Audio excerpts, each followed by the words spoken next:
BNP দেশ পরিচালনায় perfect. মানে 5 মিনিটে 3 মিনিট বক্তব্য দিচ্ছে তেলামি নিয়ে। আপনি যে সন্তান জন্ম দিয়েছেন, আপনি এখন আরেকটা বাড়িতে আরেকটা সুন্দরী মানে সুন্দর সন্তান জন্ম নিয়েছে, দেখতে শুনতে ভালো, আপনি বলছেন ওইটা আমার, এটা আমার না। মানে প্রতারণা যদি কোনো আর্ট হয় সেটা আর্টিস্ট হবে এই আমাদের ভাইরা। কারণ গালি দিলে আমি ভয় পেয়ে পরবর্তীতে টকশোতে আসবো না, কথা বলবো না, তাদের সমস্যাটা এখানে। তো আমাকে দেখাইতে হবে আমি নেতা, আমি এটা নেতা, সেটা আমার কোনো পোস্ট না থাকলেও আমি নেতা। আমার ভাইয়ের কোনো পোস্ট আছে কিনা আমি জানি না।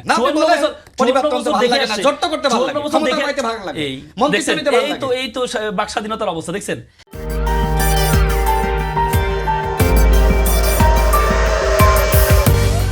আপনার আমির বলেছে যে এই সংসদের সবাইকে সাক্ষী রেখে বলছি, আমি কোথায় বলেছি, আমার নেতারা কোথায় বলেছে যে আমরা 72-এর সংবিধান ছুঁড়ে ফেলতে চাই?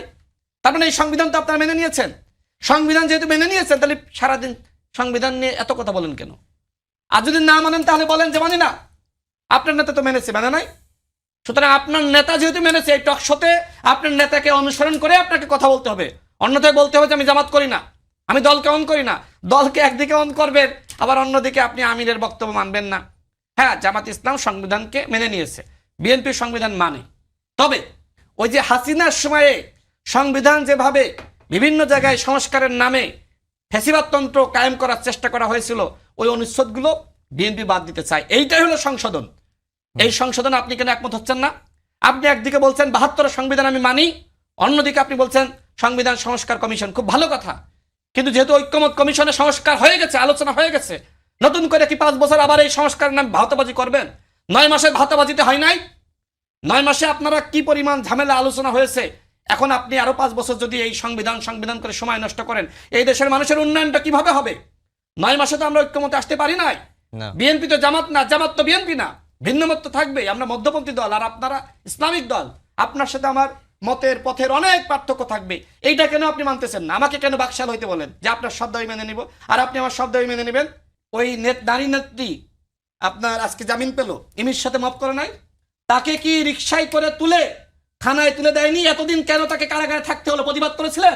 আপনি তো আইনের কথা বললেন, তাহলে আপনি আইনজীবী হিসেবে এই ন্যায় বিচারে এই ক্ষমতা যে 2 মাস হয়েছে, এটা ছাড়েন নাই কেন? আপনি কেন অভাব করলেন? 2 মাসে ছাড়েন নাই কেন? 2 মাসে ছাড়েন নাই কেন সেটা বলেন। ছাত্রদলকে বলে আপনি কেন করলেন? 2 মাসে ক্ষমতা আসেন, 2 মাসে ছাড়েন নাই কেন? আরে আপনি কেন এভাবে তুলে দিয়ে আসলেন? আমি আপনাকে বললাম, আপনি তো বললেন যে 2 মাসে ছাড়েন নাই কেন? আপনি মাফ করেছেন কেন সেটা বলেন। আমি বললাম 2 মাসে ছাড়েন নাই কেন সেটা বলেন। মাফ করেছেন কেন সেটা বলেন। আপনি তো ক্ষমতা আসেন 2 মাস হলো, আপনি ন্যায় বিচার চান, তাহলে ন্যায় বিচার যদি চান, শুনেন 2 মাস আটকে রাখছেন কেন? আপনি ন্যায় বিচার চাইলে আপনি কেন মাফ করলেন সেটা বলেন। আমার ওই ভাই হচ্ছে এই যখন বক্তব্য দেয়, কারণ ওনারা হচ্ছে রাজনৈতিক নেতা, তো ওনারা যখন এই বাইরে জায়গায় যখন বক্তব্য দেয়, সামনে যারা বসে থাকে এদের শিক্ষার মান বা এদের পড়াশোনা কতটুকু, একতরফা বক্তব্য দেয়, গরম বক্তব্য দিলে ওরা সবাই হাতে তালি দিয়ে মজা পায়। কিন্তু এর বক্তব্যের মাঝে আপনি যে বুঝেন না যে আপনি যে কত তথ্যকে অপতথ্য দিচ্ছেন। আপনি আপনি দেখেন, উনি বারবার এই ছাত্র দলের একটা এই নিয়ে আসলো, এই কলেজের, আপনি কালের কণ্ঠে এটা দেখেছেন, কালের কণ্ঠে বলেছে ছাত্রদল হল সভানেত্রী নিজেই চান না ছাত্র রাজনীতি। কালের কণ্ঠ, হ্যাঁ, হল নেত্রী, হল নেত্রী, কালের কণ্ঠ, এটা কালের কণ্ঠ, এটা ছাত্রদলের নেত্রী। তারপরে দেখেন, আহা, কালের কলেজে যারা মাস্ক পরে আর ইয়ে পরে, আমি পত্রিকার এই দিচ্ছি, তারপরে দেখেন, তারপরে দেখেন কালের কণ্ঠে এটা ভুলভাবে দিতে পারে। আচ্ছা, ভুলভাবে সেটা এ হোক, আর তারপরে দেখেন, আমি দেখি নাই। আপনি তো দেখবেন না, আপনি তো একতরফা দেখেন, সমস্যা তো এখানে। একটা পত্রিকা দেখেন, একতরফা দেখেন, এরপর দেখেন আরেকটা পত্রিকা দেখেন, তিতুমির হল কমিটি ছাত্র দলের পদ পাওয়া নেত্রীরাও বলছে আমরা রাজনীতি চাই না। কোন পত্রিকা এটা? রাজনীতি চাই না। দেখেন, আপনি দেখেন, এটা হচ্ছে ডেইলি ক্যাম্পাস। ডেইলি ক্যাম্পাস কাদের পত্রিকা? দেখেন, আপনি কালের কণ্ঠকে বানাই দেন জামাতের পত্রিকা, বলছি কাদের পত্রিকা? আপনি কালের কণ্ঠকে বানাই দেন কাদের পত্রিকা? সময়জীবীকে বানাই দেন। দেখেন, এবার আসি, দেখেন উনি অপতথ্য কোথায় দিচ্ছে, আমি এবারে আপনাকে বলি। উনি বলল যে আমরা এখন সকল সংবিধান মানি, আমরা সংবিধান মানি, আপনারাও সংবিধান মানতে হবে। হ্যাঁ, আমরা বলি সংবিধান মানতে হবে, কিন্তু সংবিধান মানেন কোথায়? যেখানে আপনার সুবিধা মতো। সংবিধানে 59-এ বলা আছে যে সিটি কর্পোরেশনে যা আছে মাস্ট বি ইলেক্টেড, নির্বাচিত হইতে হবে। সেখানে আপনি প্রশাসক নিয়োগ করলেন, এখানে কি সংবিধান মেনেছেন? আপনি সংবিধানের দোহাই তো দেন আপনি যে আপনি সংবিধান মানেন, তারপরে সংবিধানে আপনারা সব জায়গায় বক্তব্য দেন, আমাদের মন্ত্রীরাও বক্তব্য দেয় সংসদে বসে, অথচ ওনাদের দায়িত্ব হচ্ছে সংবিধানকে সুরক্ষা করা। সেই মন্ত্রীরা বলে স্বাধীনতার ঘোষক জিয়াউর রহমান। আমাদের সংবিধানে 4-এর কত আছে স্বাধীনতার ঘোষক হচ্ছে শেখ মুজিবুর রহমান। আপনি বলেন যে সংবিধান পরিবর্তন করেন, আগে পরিবর্তন করা ছাড়া আপনি কিভাবে বলেন? আপনি যখন এই বিষয়গুলো আমি শেষ করি, আমি আপনার ভাষণের সময় কিন্তু ইন্টারফেয়ার করি না। দেখেন, এরপরে ওনারা যখন শপথের কথা আসলো সংবিধানের, তখন বললো যে আমরা 2টা শপথ নিচ্ছি না কেন, কারণ দ্বিতীয় শপথটা আমাদের সংবিধানে নেই, আমরা সংবিধানে যুক্ত করব, তারপরে শপথ গ্রহণ করব। তার মানে আপনি সংবিধানে যুক্ত করবেন। তাহলে আপনি যে স্বাধীনতার ঘোষক বারবার বলে আপনার এই কি বলে জীব ভিজাচ্ছেন, আপনি তখন তো বলেন না সংবিধান আগে যুক্ত করব, তারপরে স্বাধীনতার ঘোষক বলবো, তখন তো আপনি বলেন না। তারপরে দেখেন অপতথ্য, ওনারা বলল জুলাই সনদের এতদিন বিএনপি আইনমন্ত্রী বলেছেন যে এটা হচ্ছে প্রতারণার দলিল। আমার মাথা ধরতো না যে আসলে প্রতারণার দলিল কে কার সাথে প্রতারণা করেছে। এনসিপি স্বাক্ষর করে না এই জন্য প্রতারণা করেছে, নাকি বিএনপি সবার আগে স্বাক্ষর করেছে এই জন্য প্রতারণা করেছে, নাকি জামাত একটু লেট করেছে স্বাক্ষর করতে, কে প্রতারণা করেছে? ওই দিন সংসদে পেয়ে গেলাম যে কে কার সাথে প্রতারণা করেছে। আমাদের স্বরাষ্ট্রমন্ত্রী তো বলে ফেললেন যে আমরা নির্বাচনের হবে না, এই জন্যই আমরা বাধ্য হয়ে আমরা এটাকে স্বাক্ষর করেছি। তার মানে আমরা জাতিকে প্রতারিত করেছি। এই যে প্রতারণার একটা এক্সাম্পল ক্রিয়েট করা, মানে প্রতারণা যদি কোনো আর্ট হয় সেটা আর্টিস্ট হবে। এ আমাদের ভাইরা আর্টিস্ট। আপনি প্রতারণা ডিরেক্ট বলে দিচ্ছেন, আপনি এটা ভালো দিক, এটা একটা ভালো দিক যে বলে দিচ্ছে। তাহলে একদিকে বললেন আপনাকে জোরপূর্বক নির্বাচনের জন্য করেছেন, অন্যদিকে বলেন জুলাই সনদের প্রত্যেকটা শব্দ অক্ষরে অক্ষরে পালন করবেন। আমার ভাই একটু আগে বলল যেখানে আমরা নোট অফ ডিসেন্ট দিই নাই সবগুলো অক্ষর অক্ষরে পালন করবেন। আপনি সুপ্রিম কোর্টের সচিবালয়, এটার মধ্যে নোট অফ ডিসেন্ট ছিল না আপনার, তাহলে এটাকে আপনি পালন করেছেন নাকি বাতিল করেছেন? মতামত ছিল। আপনি কি পালন করেছেন নাকি বাতিল করেছেন? বাতিল করেছেন আপনি। 31 দফার মধ্যে সচিবালয়ের কথা আছে, এবং কি তার এক সপ্তাহ আগে ওনারা যে ইস্তেহার দিয়েছে সেই ইস্তেহারে বলেছেন আমরা সচিবালয়কে শক্তিশালী করব, সেটাকে ওনারা বাতিল করে দিলেন। তাহলে কি নোট অফ ডিসেন্ট এটাতে ছিল না? এটা তো আপনার নোট অফ ডিসেন্ট ছিল না। তারপর আপনার নোট অফ ডিসেন্ট ছিল না, হাইকোর্টের বিভিন্ন বেঞ্চ আপনি বিভিন্ন বিভাগে নেবেন, এখানে আপনার হাইকোর্টে আপনার নোট অফ ডিসেন্ট ছিল না, এবং এটা আপনার 31 দফায় ছিল। সেটাকে আপনি করতে পারবেন? আরে মাত্র 3 মাসে হয়নি, সরকার পারবেন না তো। এটার জন্য গণপরিষদ লাগবে, আলোচনা আইন না বুঝলে সমস্যা এখানে। এটার জন্য আপনি ওইটা যদি করতে হয়, কারণ এটা একটা মানে মীমাংসিত ইস্যু। আমাদের 1989 সালে অ্যাপ্লাইড ডিভিশনের মাধ্যমে মীমাংসিত ইস্যু হয়েছে যে আমাদের যেহেতু ইউনিটারি গভর্নমেন্ট, আমাদের যে ফেডারেল গভর্নমেন্ট না, আপনি চাইলে আমাদের বিভাগ বিভিন্ন জায়গায় নিতে পারবেন না। পার্লামেন্ট দ্বারা পাস হয়েছিল এরশাদের আমলে, পরে অ্যাপ্লাইড ডিভিশন এটা খারিজ করে দিয়েছে। তার মানে এটা মীমাংসিত ইস্যু। আপনি গণপরিষদ ছাড়া, সংবিধান কনস্টিটিউট অ্যাসেম্বলি ছাড়া আপনি পারবেন না। তাহলে সেটাও তো আপনার নোট অফ ডিসেন্ট ছিল না, তাহলে আপনি গণপরিষদ শপথ নেন নাই কেন? এগুলা বললে মানুষ হাসবে। আপনি রাজনৈতিক বক্তব্য দিবেন, আপনি রাজনৈতিক বক্তব্য ময়দানে দিবেন, একতরফা বক্তব্য শুধুমাত্র দর্শক শুনবে। কিন্তু আপনি যখন টিভি সেটে আসবেন, আপনি যখন কোথাও আলোচনাতে আসবেন, তখন এই রাজনীতি বক্তব্য দিলে এই বক্তব্য কিন্তু মানুষ শুনবে, মানুষ ট্রল করবে। আপনাকে চিন্তা করতে হবে, আপনি রাজনীতিবিদ। আপনি যদি মনে করেন না আমাকে একতরফা কথা বলতে হবে, একটা পার্টিকে খুশি রাখতে হবে, না। কারণ সবার আগে বিবেক। মানুষ আর পশুর মধ্যে পার্থক্য এখানে, মানুষের বিবেক আছে, মানুষের হোঁশ আছে, মান আছে এবং হোঁশ আছে। আপনাদের মান এবং হোঁশ রাখতে হবে। জুলাই সনদে বিএনপি, উনি বললেন যে বিএনপি বলছে অক্ষরে অক্ষরে বাস্তবায়ন করবে। আমাদের মাননীয় প্রধানমন্ত্রী বারবার বলছে কোনটা, যেটাতে আমরা স্বাক্ষর করেছি ওইটা। এখন আপনি নিজে তো ওইটাতে স্বাক্ষর করেছেন, তাহলে আপনি তো বেইমানি করছেন। আপনি যেটা স্বাক্ষর করলেন, আপনি সেটার বাইরে আরেকটা কেন চান? আপনি যে সন্তান জন্ম দিয়েছেন, আপনি এখন আরেকটা বাড়িতে আরেকটা সুন্দরী মানে সুন্দর সন্তান জন্ম নিয়েছে, দেখতে শুনতে ভালো, আপনি বলছেন ওইটা আমার, এটা আমার না। আমি মিথ্যাচার করে কথা বলি না। এখন আমাদের জামাত ইসলামের বন্ধুরা, আমাদের শিবিরের বন্ধুরা সত্য কথাগুলো শুনলেই দাও গালি, কারণ গালি দিলে আমি ভয় পেয়ে পরবর্তীতে টকশোতে আসবো না, কথা বলবো না। তাদের সমস্যাটা এখানে, তাদের কিছু জানতে চাই। আরে আপনি প্রকাশ করেন আপনি তো গর্বিত শিবির করে, তাই না? আপনি তো গর্বিত জামাত করে, তাহলে আপনার নামটা প্রকাশ করেন। কেন আপনাকে বিশ্লেষক পরিচয়ে টকশোতে আসতে হবে? আপনার নির্দিষ্ট পরিচয় দিয়ে টকশোতে আসেন। আপনি একদিকে বলেন আমি আইনজীবী, আমি শিক্ষক, আবার এসে জামাতের পক্ষে বলেন। আমরা কনফিউশনে পড়ে যাই। না, ব্যক্তিগত বিষয় না, আমরা কনফিউশনে পড়ে যাই। এই জন্য ভাইয়ের প্রতি অনুরোধ করবো, আপনি শুধু জামাতের পক্ষেই বলেন। আর যদি রাজনৈতিক বিশ্লেষক হন, তাহলে আপনাকে অবশ্যই এনসিপির পক্ষে বলতে হবে, বিএনপির পক্ষে বলতে হবে। এই কাজগুলো আপনারা করছেন না। আসলে শুনেন, আমি আসলে ভাই তো খুব চমৎকার করে বললেন যে আমি তো উনি রাজনীতি পরিচয় আসেন, তাহলে আপনারা রাজনীতি পরিচয় আসেন না কেন? পৃথিবীতে কোনো দেশ পাবেন না যেখানে মানে রাজনীতি একটা পেশা। আমাদের ভাইদের কাছে মনে হয় রাজনীতি একটা পেশা। আপনি দেখেন যতগুলো রাজনীতিবিদ আছে, এদের কোনো নিজস্ব কোনো পেশা নেই।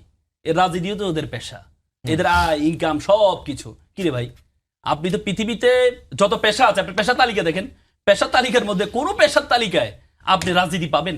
রাজনীতি তো পেশা না। আপনি নিজস্ব একটা পেশা থাকবে, এরপরে আপনি রাজনীতি পছন্দ করতে পারেন, রাজনীতি দল করতে পারেন, কিন্তু আগে তো আপনার একটা পেশা লাগবে। আপনি যত দেখবেন সবাই নেতা, কিন্তু কারো কোনো পেশা নাই। জামাত শিবির এটা করেন, জামাত শিবির প্রত্যেকে একটা পেশা ওন করে। সে পেশায় মর্যাদা দিতে পছন্দ করে। আর বিএনপির রাজনীতিতে হচ্ছে আমাকে রাজনীতি আমার একটা পেশা, আমাকে ওন করতে হবে, আমাকে দেখাইতে হবে আমি নেতা, আমি এটা নেতা সেটা। আমার কোনো পোস্ট না থাকলেও আমি নেতা। আমার বাইরে কোনো পোস্ট আছে কিনা আমি জানি না। আমি তো বিএনপি থেকে ইলেকশন করেছি, এটাই তো বড় না, পোস্ট। আর কি এখন পোস্ট বিএনপি আপনি চান? ইলেকশন আপনি করলে আমাকে যদি ছিলেন নেতা না? হয়ে যেতে পারে তাহলে তো ভিন্ন বিষয়। এটা আপনি জামাত নেতা, এটা ভিন্ন বিষয়। আমি তো আপনাকে এটা স্বীকৃতি ভিন্ন দিচ্ছি, বিষয়, আপনি কিন্তু এটা তো জামাত আমার নেতা, পেশা না। জামাতের বলছেন। আমার পেশা না, আমার পেশা পেশা আমার, না, জামাতের আমি পক্ষে আইনজীবী, বলছেন। আমার পেশা। এটা কি আপনার পেশা? আপনি আপনি আইনজীবী দেখেন হওয়ার পরে জামাতের পৃথিবীতে পক্ষে বলছেন, এটা কি আপনার পেশা? পৃথিবীতে পাগল বলেন, পাগল আপনি এবং পেশা? পৃথিবীতে পাগল এবং বাচ্চা ছাড়া কেউ নিরপেক্ষ না। প্রত্যেকের একটা পক্ষ আছে। প্রত্যেকে, আপনি উপস্থাপক, আমি আপনাকে বলবো না যে আপনি সম্পূর্ণ নিরপেক্ষ, কখনো বলবো না, কারণ আপনারও একটা পক্ষ পছন্দ থাকতেই পারে। আমি বলবো এটা দোষ, কারণ এটা আপনার পছন্দ থাকতে পারে, যে কোনো একদিকে আপনার পছন্দ থাকতে পারে, কিন্তু আপনি যখন পেশা আসবেন তখন আপনার নিরপেক্ষতা আপনি ভূমিকা পালন করেন। সেম আমার একটা পছন্দ থাকতে পারে, আমার একটা দলকে আমি পছন্দ করি, কিন্তু আমি এটাকে পেশা হিসেবে কেন উত্থাপন করব? কারণ আমি যখন কখন পেশা হিসেবে উত্থাপন করব, আপনি দেখবেন বিএনপি রাজনীতিটা হচ্ছে ব্যানার সর্বস্ব, সব জায়গায় এই কোনো পোস্ট নাই, তারপরে লিখবে অমুক নেতা। কেন লিখলে কি সুবিধা? কারণ ব্যবসায়ীরা দেখবে অমুক নেতা, তার মানে কোনো প্রবলেম হলে তার কাছে যাব। আর সে ওই যে রাজনীতি নেতা, সে যে পরিচয়টা অন করছে, সে হচ্ছে তার কোনো টাকা পয়সা বা এই যে চাঁদাবাজির কথা বিষয় আছে, প্রয়োজন হলে সে যাবে, এই জন্য সে ব্যানার লাগায়। এমন কথা হচ্ছে, আপনাকে তো রাজনীতির পেশায় না, আমাদের দেশের সবচেয়ে ভয়ঙ্কর জিনিস, সবচেয়ে আমি মনে করি পেশাবিহীন রাজনীতিবিদ লাইসেন্সপত্র চাঁদাবাজ। রাজনীতিতে এমন একটা অবস্থা চলে গেছে, আপনি দেখেন ছাত্রদলের যে যারা কেন্দ্রীয় কমিটিতে আছে, এদের এক একজনের 40-42 বছর বয়স, কিন্তু বিবাহিত, কিন্তু প্রকাশ করতে পারে না। এটার মতো দুর্ভাগা, এটার মতো কষ্ট, এটার মতো কষ্ট, মানে প্রত্যেকের বাচ্চা আছে 2-3টা, কিন্তু বলতে পারে না কাউকে। আমার এক নেতা দেখেছি, সে বিয়ের অনুষ্ঠান করছে, আমি বললাম ভাই আমাকে দাওয়াত দিলেন, ভাই রাজনীতি করি তো, বিয়ে তো প্রকাশ করা যাবে না। আপনার, আমি তো ডাক্তার, ডাক্তারি কোথায় করেন? এবার আসি আমি বলি, বলেন। আপনি শুনবেন? হ্যাঁ বলেন। উনি দেখি না তো বিসিএস বলি। ক্যাডার ছিলেন। জি। উনি বিসিএস ক্যাডার ছিলেন, হেলথে বিসিএস ক্যাডার ছিলেন। আচ্ছা। তারপরে উনি এটা শেষ করে তারপরে উনি রাজনীতি, যখন রাজনীতি ওনাকে এ করেছে, রাজনীতিতে আসছেন, রাজনীতি এসে উনি হসপিটাল বিজনেস শুরু করেছেন। জি, আমরা একেবারে শেষের দিকে চলে এসেছি। এই যে আপনারা আগে উনি ডাক্তার ছিলেন, পরবর্তীতে উনি ব্যবসাকে এই ব্যবসা এবং সাথে রাজনীতি করছেন। টকশোতে বিতর্ক করেন। বিএনপি দেশ পরিচালনায় পারফেক্ট, বিএনপি অতীতে দেশ চালিয়েছে, এই কারণে এই সংকটময় মুহূর্তে কে পারফেক্ট? একমাত্র বিএনপি। এই জন্য বিএনপিকে ভোট দিয়েছে। জি। জামাত ইসলাম আমার হাতে- আগামীতে, শোনেন, এইবার যে না, না, আসনগুলো শেষ তো। পেয়েছে, শেষ তো, এইবার যে আসনগুলো পেয়েছে, আগামীতে এতগুলো আসন পায় কিনা সেটা নিয়ে সন্দেহ, আমি সংশয় আছে। কারণ on the point কারণ একটু তারা বলে- যে on the point তারা একটু যে বলে শেষ ধরনের করি। রাসেল ভাই বিতর্ক, শেষ করেন। সংকট দেখেন, সৃষ্টি করেছে, on the এই point কারণে বলে- আওয়ামী লীগ on the ফিরে আসার point সম্ভাবনা সৃষ্টি হচ্ছে। অন দ্য পয়েন্ট, ওনাদের বলেন। থামানো খুব কঠিন, সরকারি দল না, এই জন্য এটা থামানো খুব কঠিন। দেখেন, ওনারা বলে জামাত অপোজিশনে ব্যর্থ। জামাত অপোজিশনে ব্যর্থ কেন জানেন? কারণ ওনারা মনে করেন ইতিপূর্বে যত সংসদ ছিল, সরকারি দল বিরোধী দল, দুই দল তার দলের প্রধানকে তেলামি করতো, ব্যাপক তেলামি, মানে 5 মিনিটে 3 মিনিট বক্তব্য দিচ্ছে তেলামি নিয়ে। জামাত এখন তার দলীয় প্রধানকে তেলামি করে না, এই জন্য ওনাদের আর ভালো লাগে না, ওনাদের এই পরিবারতন্ত্রকে ওন করে না, এই জন্য ওনাদের এখন আর বিরোধী দল হিসেবে, কারণ যারা এতদিন পর্যন্ত পরিবারতন্ত্র, তার সাথে সাথে জোট করলেন কেন? 54 বছর দেখে তাদের আসছে। নেতৃত্বে আমি জোট শেষ করি। করলেন কেন? না, আপনি 54 বলেন, বছর পরিবারতন্ত্র ভালো দেখে লাগে না, আসছে। জোট করতে ভালো লাগে, 54 বছর ক্ষমতা দেখে- পাইতে ভালো লাগে, এই মন্ত্রী দেখছেন, চাইতে ভালো এই তো বাক স্বাধীনতার অবস্থা দেখছেন। এখন এই যে 54 বছর ওনারা দেখেছেন একরকম সংসদ, এখন ভিন্ন সংসদ দেখছে। আগে ওনারা বিরোধী দল মনে করতো বিরোধী দল মানে হরতাল দিবে, প্রথম দিনে হরতাল দিবে, বিরোধী দল মানে ওয়াকআউট করে আর সংসদে ঢুকবে না। এখন যে বিরোধী দল তারা হরতাল দিচ্ছে না, তো এখন হুমকিও বিরোধী দল দিচ্ছেন। আরে ওয়াকআউট হরতাল দেওয়ার করলো, সক্ষমতা আছে আবার আপনার, দেন তো ওয়াকআউট করলো, জনগণ আবার নামে ভিতরে কিনা। ঢুকছে। এই হরতাল যে ডাক দেন। এটা ওনাদের ভালো লাগছে না।